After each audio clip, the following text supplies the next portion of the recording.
salaamaaleykum daleen ak jàmm ci Xarala Academy ni ngeen ko xamee internet dafa nekk barab boo xamante ni barab bu yaatu la ña fa nekk bari nañ ku ci nekk di jàngale ak nooy jàngalee dafa métti trop nga nekk ci internet bi bëgg a jàng waaye doo xam foo jëm léegi nag lu tax loolu li ko waral bari na bokk na ci par exemple tey da ngay ñëw ci YouTube nga ni dama bëgg jàng développement nga ñëw bind ci kaw formation développeur web formation développement web. Vidéo yi ngay dajal dafa bëri lool doo xam ban vidéo moo baax ban instructeur moo maîtriser lu muy def ci kan nga war a jàngee en fait donc tey pour régler problème boobu dama leen présenter benn formation complète boo xamante ni université bu ñu naan Harvard moom moo ko def. Université Harvard bon ñi ko xamul université bu bokk na ci bi gën a mag ci àdduna bi ëppal na 400 ans bi nga xamante existé na ba tey donc lu mat 400 ans wala lu ko ëpp. Donc moom moo nekk nii seen site internet mu nekk université bu yaatoo yaatu ñi nga xamul ba tey wala ñi yàgg nekk ci YouTube am na formation yu ñuy wax CS50 ki koy présenté David Mellon mu nekk benn formation bu siiw boo xamante ni loo bëgg jàng rek mën nga ko jàng comme ni nga ko gisee nii Ajax algorithme ak tamit lecture en C bon donc CS50 mu nekk benn programme bu yaatoo yaatu. tey nag ñoom dañoo ñëwaat ak benn programme CS50 la mais cours complet parce que CS50 dañ doon def ñuy def tey C suba ñu def Python gannaaw suba JavaScript mais tey dañoo ñëw CS50 complet ñu war la jàngal la programmation web. léegi nag programmation web mooy lan wala développement web mooy defar ay site ak ay application web léegi fu mu toll nii boo nekkee développeur da nga soxla yow comprendre front-end mooy li nga xam ne utilisateur da ngay gis comme ni nekk ci kanam page bi nii. ak tamit back-end mooy données yi fu muy jógee donc loolu lu am solo comme tey boo ñëwee nii ci page bi leen naan front-end li nga gis lépp léegi boo ñëwee am nay données yoo xamante ni comme données yi nii fan lay jógee loolu lañ naan back-end donc comme données yi boo ñëwee cours Python li ngay gis nii mu affiché données yi fu muy jógee loolu lañ naan back-end ok léegi pour nekk développeur web da nga soxla ay base maanaam am na ay mbir yoo xam da nga ko war a jàng nga xam ko ci commencement bi. donc moo tax cours bi nekk lu am solo parce que da lay jàngal base Python JavaScript SQL lu ñu am ci loolu rek parce que Python kese wala JavaScript kese mënoo def dara waaye da lay jàngal ay outils pratiques lu ci mel ne Git jàngal HTML CSS HTML moom ngay utiliser pour def interface pour am texte yi nekk ci page bi yëpp CSS ngay utiliser pour page bi mu rafet par exemple am couleur rouge am texte bu rafet nii te da ngay jàng lu ci gën a am solo tamit Bootstrap mu nekk benn framework boo xamante ni soxlawul ngay maîtriser CSS pour def ay interface yu rafet donc da ngay jàngale Flask mu nekk micro framework bon ñuy seetaan vidéo ñu bëri débutant lañ mais Flask da lay may tey nga mën a defar application web ak Python te doo sonn. SQL aussi parce que tey bu nekkee da nga am benn application soxla nga utilisateurs yi inscrire wala soxla nga xam ñan ñooy visiter sa site ñi nga xam ne dañoo bëgg inscrire wala tey nga bëgg a defar benn plateforme boo xam ne nit ñi dañuy abonné donc da ngay soxla SQL.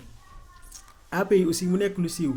loo xam ne nit ñi dañ koy def par exemple tey am nga sa benn programme war nga def ba telle sorte que keneen bu bëggee utiliser sa application mën ko utiliser te doo ko jox sa code source. JavaScript tamit mu nekk langage incontournable mu nekk lu am solo yi conseil yu may jox ndaw ñu lu bëree bëri mooy lan mooy bu leen passe seen temps bi rek ci réseaux sociaux yi WhatsApp Facebook et cetera essayé leen ngeen jàng benn affaire commencement bi du neex jàng mosul yomb voilà jamono yi doon ngeen dégg maam yi ñu naan da ngay gis ko xam waalo lay jógee dem ba Saalum ngir jàng kii jógee Kajoor dem ba Waalo jàng mosul yomb donc jël leen seen temps ngeen jàng. cours bi tamit formation bi c'est en anglais donc bu nekkee ñoo xam ne dégguñu anglais jël leen seen temps ngeen dem jàng anglais 3 mois 4 mën ngeen am ay base yu baax en anglais 1 heure temps par jour rek bu ngeen ko defee mën ngeen am base bu baax en anglais moo gën ngeen jël 1 heure temps yooyu chaque jour ci WhatsApp chatting with girls tout ça amul njariñ quoi li ci gën a am solo moom mooy nga ñëw fii nii nga daal di formé wu donc naka ngay def ba inscrire ci cours bi voilà. cours pour nga inscrire ci par exemple da ngay cliquer ci lien bi dinaa defal description wala tweet bu ma def nii da ngay bës tweet bi nii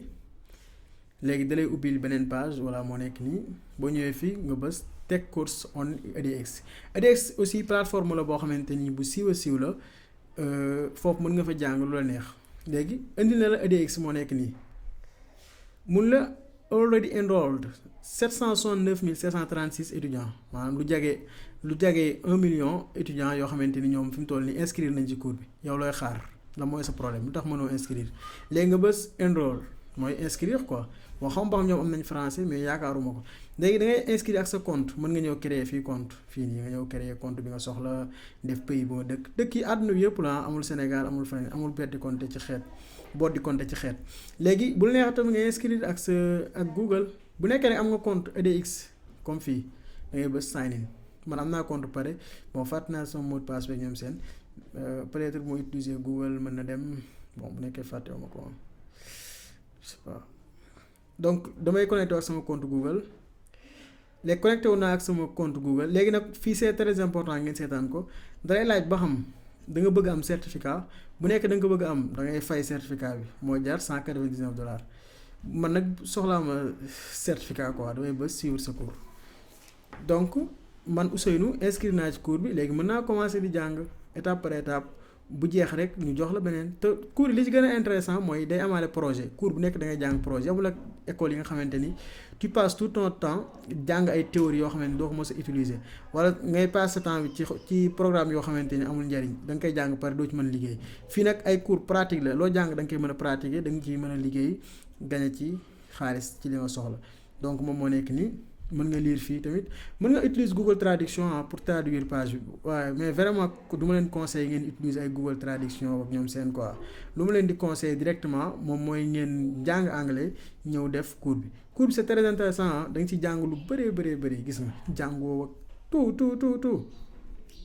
sécurité lépp nga ci jàng donc loolu moo nekkoon vidéo wax leen ma lu ngeen ci xalaat donc maa ngi leen déglu ci seen commentaire di leen remercier merci beaucoup ba beneen yoon ci beneen vidéo